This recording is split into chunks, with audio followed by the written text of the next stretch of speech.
ত্রিপুরায় cricket match খেলতে আসলেন বিখ্যাত অভিনেতা যিশু সেনগুপ্ত। তাকে শুভেচ্ছা জানালেন মুখ্যমন্ত্রী, যুব বিষয়ক ও ক্রীড়া দপ্তরের মন্ত্রী থেকে শুরু করে অন্যান্যরা। ত্রিপুরা ধলাই জেলা কমলপুর ক্রিকেট স্টেডিয়াম ও মাঠের উদ্বোধন করলেন মুখ্যমন্ত্রী ডক্টর মানিক সাহা।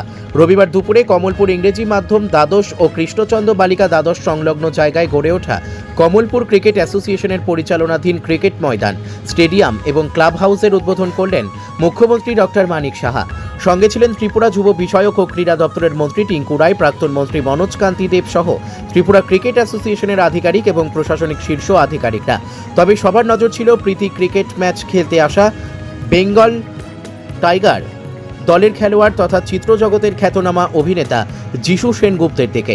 উদ্বোধনী পর্বে উদ্বোধকের বক্তব্যে ত্রিপুরার মুখ্যমন্ত্রী ডক্টর মানিক সাহা বলেন, বর্তমানে খেলাধুলা একটি ভালো ক্যারিয়ার সুযোগ সম্প্রসারিত হওয়ায় ত্রিপুরার ছেলেমেয়েরা বহু বিষয়ে দেশের মধ্যে সুনাম অর্জন করেছে। এবং হকির যে ব্যাট আছে, সে হকির ব্যাটের দিয়ে খেলা, ওই স্টাইলের খেলা হতো। আস্তে আস্তে করে সেই খেলা ইংল্যান্ডে শুরু হলো। তারা পৃথিবীর মধ্যে বিভিন্ন যেখানে ইংরেজরা শাসন করেছে সেখানে তাড়াতাড়ি করে সেই ক্রিকেট খেলা শুরু হয়েছে, এবং ক্রিকেটকে বলা হয় ভদ্রলোকের খেলা, এরকম একটা অবস্থা, মানে অ্যাফ্লুয়েন্ট ব্যক্তিদের জন্য খেলা। কিন্তু এখন আমরা দেখছি সব যদি ট্যালেন্ট থাকে তাদের সুযোগ সুবিধা প্ল্যাটফর্ম দেওয়া হয়, এত ভালো ভালো প্লেয়ার তাদের যে ট্যালেন্ট সেটা সেই প্ল্যাটফর্মে তাদের মানে প্রকাশ করার সেই সুবিধা রয়েছে।